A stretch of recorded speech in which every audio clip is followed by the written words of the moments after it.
हमारी बहू को मेहंदी तो लगा। श्री महेंद्र शर्मा जी व मुक्ति दीदी। महेंद्र शर्मा जी ने बताया, मुझे हरी मिर्च व धनिया की चटनी बहुत पसंद थी। माताजी अक्सर मेरे लिए वह चटनी पिसवा कर रखती थी। एक दिन मैं माताजी के पास किसी काम से गया। माताजी के पास एक कटोरी में कुछ हरा हरा सा रखा दिखाई दिया। मैंने सोचा चटनी रखी है। मैंने माताजी से पूछा, आज चटनी बनी है क्या? माताजी बोली, ना लल्लू, मेहंदी धरी है, आज करवा चौथ है, ले थोड़ी मेहंदी मुक्ति के लिए भी ले जा, वो भी लगा लेगी। मैंने कहा, माताजी ये सब महिलाओं का काम है, मैं नहीं करता। फिर मजाक में कहा, मेरे यहाँ 21वीं सदी नहीं आएगी माताजी कि ये सब महिलाओं के काम करता फिरूं मैं, और मेहंदी ले जा कर दूंगा। कहकर मैं मेहंदी लिए बिना ही नीचे आ गया। मुक्ति दीदी।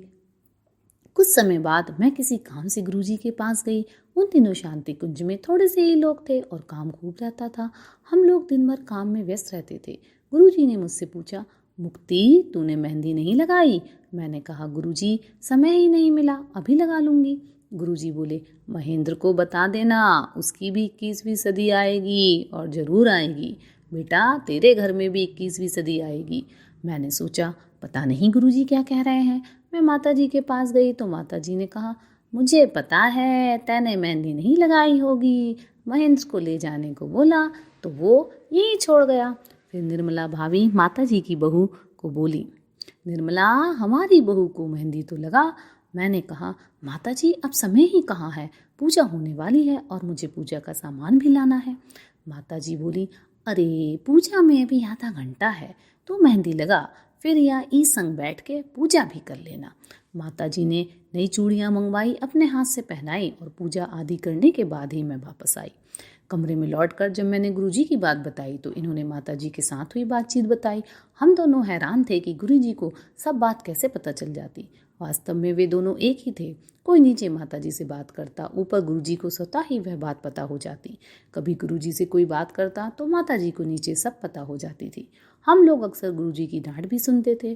डांट सुनकर नीचे उतरते तो माताजी पहले ही आवाज़ लगाकर बुला लेती और प्यार दुलार लुटाकर मन हल्का कर देती। हम लोग सोचते ही रह जाते कि माताजी को कैसे पता चल गया कि गुरुजी ने हमें डांट लगाई, पर वो तो जगत जननी थी। सबके दिल का हालचाल उन्हें पता रहता था। उनका प्यार पाते ही हम लोगों को जैसे पंख लग जाते थे और हम गुरुजी की डांट भूलकर दुगने उत्साह से काम में लग जाते। ऐसा हम सब भी कार्यकर्ता महसूस करते रहे हैं। जब गुरुजी ने बारिश में खड़े होकर दीक्षा दी। श्रीमती मिथिला रावत। यह शक्तिपीठों की प्राण प्रतिष्ठा के समय की बात है। 26 जनवरी 1982 को छतरपुर में गुरुदेव का कार्यक्रम चल रहा था। अगला कार्यक्रम बल्लभगढ़ में था। हम गुरुदेव को लेने छतरपुर पहुंचे। गुरुदेव को सुबह 8 बजे छतरपुर पहुंचना था। गाड़ी लेट थी सो गुरुदेव 2 बजे पहुंचे। लोगों का उत्साह देखते ही बनता था। उस दिन बारिश खूब हो रही थी, फिर भी स्टेशन से शक्तिपीठ तक जगह जगह लोग गुरुदेव के स्वागत के लिए छाते लिए भीगते हुए खड़े थे। सबसे मिलते मिलाते गुरुदेव 7 बजे शक्तिपीठ जा पहुंचे। पंडाल में जनता दीक्षा लेने के लिए बैठी थी। देर हो जाने व तेज बारिश के चलते आयोजकों ने कार्यक्रम में परिवर्तन करना चाहा तो लोगों ने कहा कि हम गुरुजी के दर्शनों के लिए बैठे हैं, हमें तो दीक्षा भी लेनी है। गुरुजी तक संदेश पहुंचा तो गुरुजी बोले, अच्छा बेटा, यदि हमारे बेटे इस बारिश में भी हमें सुनना चाहते हैं और दीक्षा लेना चाहते हैं तो हम तैयार हैं। गुरुदेव के लिए मंच पर कुर्सी रखी गई। आधा घंटा गुरुजी ने प्रवचन दिया, सबको दर्शन दिया। छतरी के नीचे खड़े खड़े उन्होंने दीक्षा दी। वे थके हुए भी थे, चाहते तो मना भी कर सकते थे, पर भक्तों की इच्छा का मान रखने वाले भक्त वत्सल वे भला कैसे मना कर सकते थे। कार्यक्रम के पश्चात जैसे ही मैं गुरुदेव से मिलने पहुंची, गुरुदेव हमें देखते ही बोले, बेटा तू क्यों चली आई? क्या मैं बच्चा हूँ जो तू लेने आई है? अगले दिन 27 तारीख को हम लोग बल्लभगढ़ के लिए रवाना हुए। गुरुजी ने मुझे भी अपने साथ ही बिठा लिया। बोले, चल बैठ बैठ बैठ। रास्ते भर कितनी बातें करते गए। मैं थोड़ा संकोच से बैठी थी। बोले, बेटा ठीक से बैठ जा, थोड़ी थोड़ी देर में ध्यान भी देते रहते हैं कि मैं ठीक से तो बैठी हूँ। रास्ते में एक जगह लघु शंका के लिए गाड़ी रुकवाई। मुझसे बोले, बेटा तू भी चली जा। फिर इधर उधर नजर दौड़ाई और बोले, जा उधर झाड़ी में चली जा। गिलास में पानी लिए खड़े रहे। मैं लौटी तो बोले, ले पानी ले ले। स्वयं पानी दिया। इतनी आत्मीयता, इतना प्यार, इतनी व्यवहारिकता कोई पिता भी क्या दे सकता जो गुरुजी ने दिया। हम शांति कुंज आए हुए थे। बड़ी बेटी का रिश्ता रावत जी जहाँ करना चाहते थे वहाँ के लिए वह तैयार नहीं थी।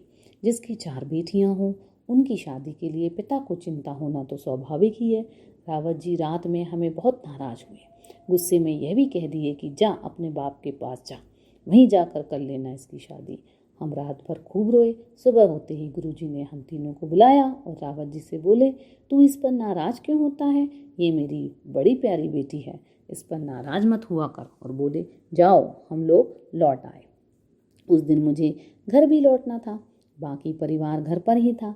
मैं अपना सामान उठाकर चलने ही वाली थी कि मन में आया जाते जाते गुरुजी से मिल लूं। मैं दौड़कर गुरुजी के पास चली गई। गुरुजी अपने कमरे में टहल रहे थे। मैंने प्रणाम किया और पता नहीं क्या हुआ, मैं जोर जोर से रोने लगी। गुरुजी ने मुझे छोटे बच्चे की तरह अपने सीने से लगा लिया, मेरे आंसू पोंछे। प्यार से वे मुझे बेबी बुलाते थे। बोले, रो मत बेबी, मैं हूं ना तेरा पिता। यह तो गूंगे का गुड़ है। वे परिजन जो पूज्य गुरुदेव के साथ मथुरा से जुड़े और फिर उनके बुलाने पर शांति कुंज भी आ गए, यहीं के होकर रह गए, जिन्हें गुरुदेव ने नींव के पत्थर कहा है, और उनके पास इतने संस्मरण हैं कि यदि सबको प्रकाशित किया जाए तो वाङ्मय के 108 खंड भी कम पड़ जाएंगे। उनके निजी जीवन के अनुभवों को तो वे प्रकट भी नहीं करना चाहते। यदि कभी करते भी हैं तो उन्हें प्रकाशन में लाना नहीं चाहते। वे उन क्षणों को याद कर भाव विभोर होकर बस यही कहते हैं, यह तो गूंगे का गुड़ है। जो स्वाद हमने चखा है उसे बयान करने के लिए शब्द नहीं है।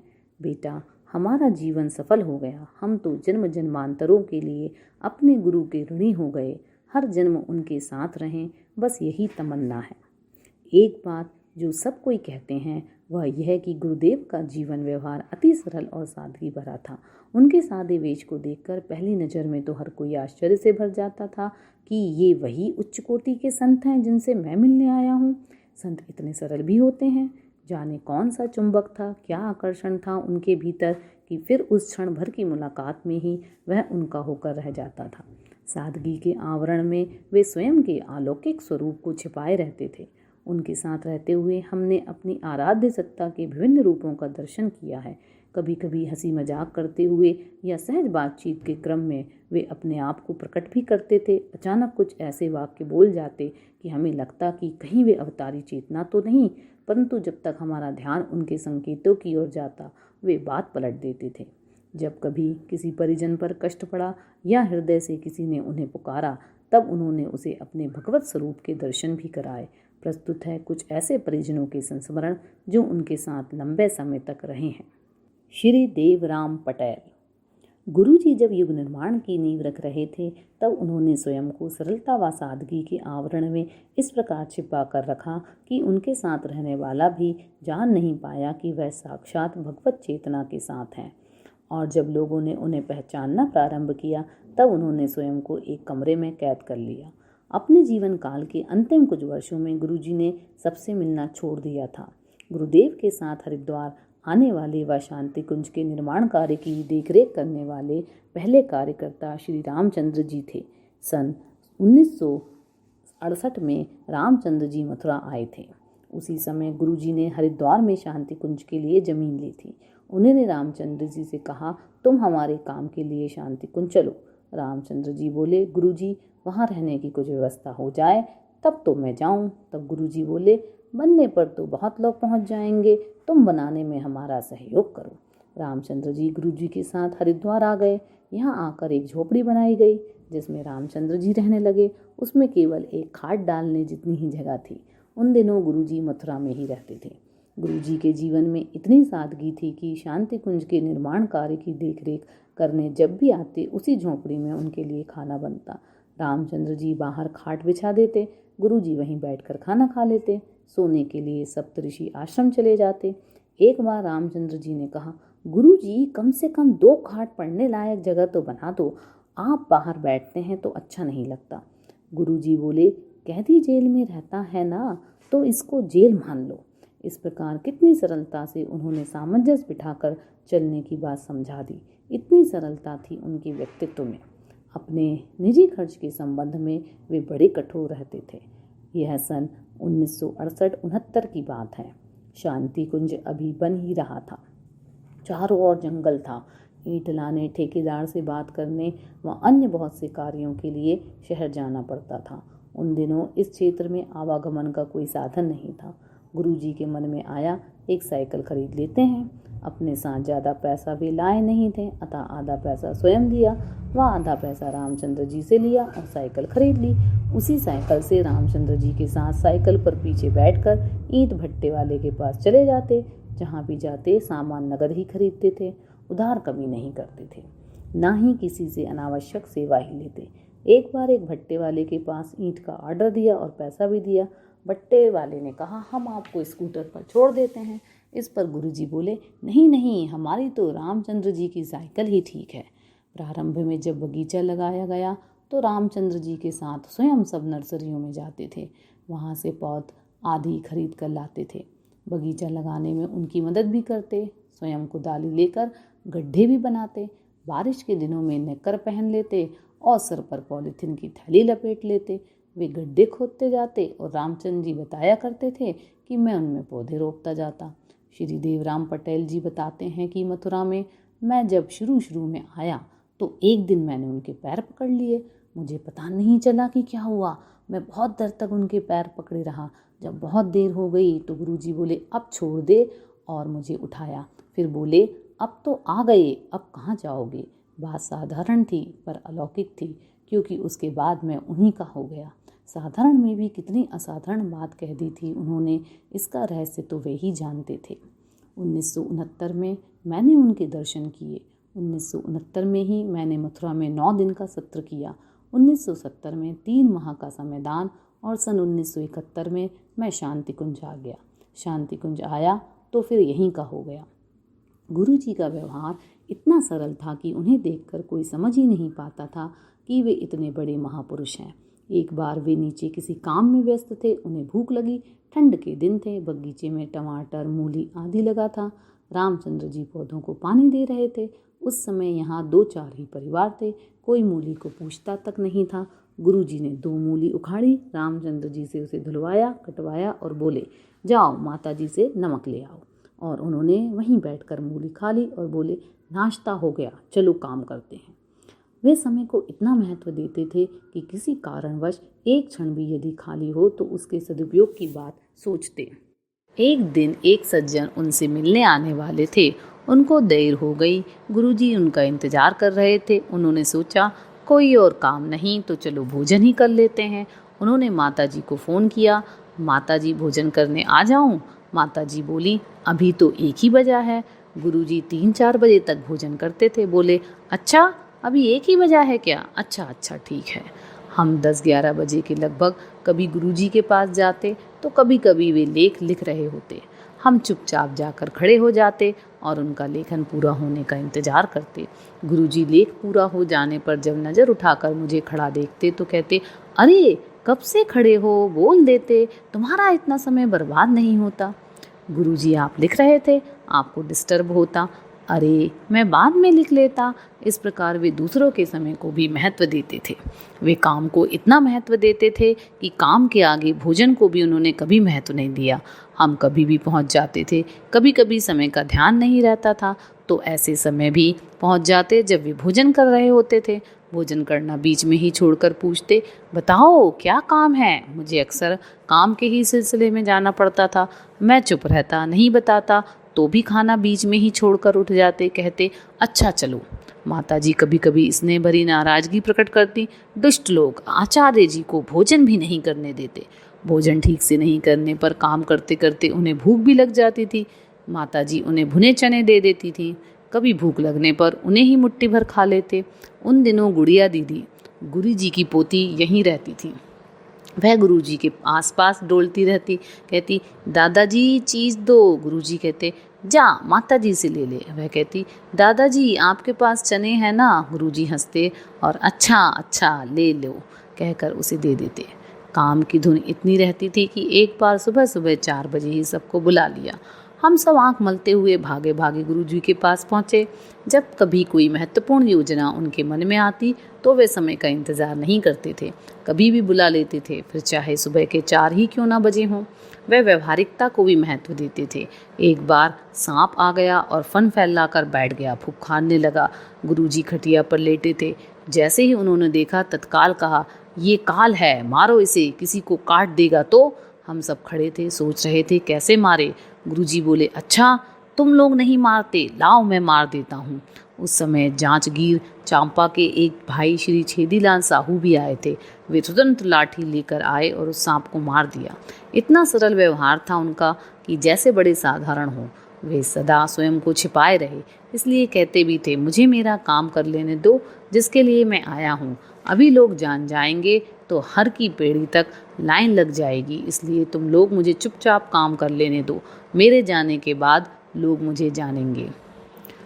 हम लोग कभी कभी काम की अधिकता के कारण गुरुजी से मिलने नहीं जाते थे। सोचते थे कि काम तो गुरुजी का ही कर रहे हैं, व्यर्थ उनका भी और अपना भी समय क्यों खर्च करें।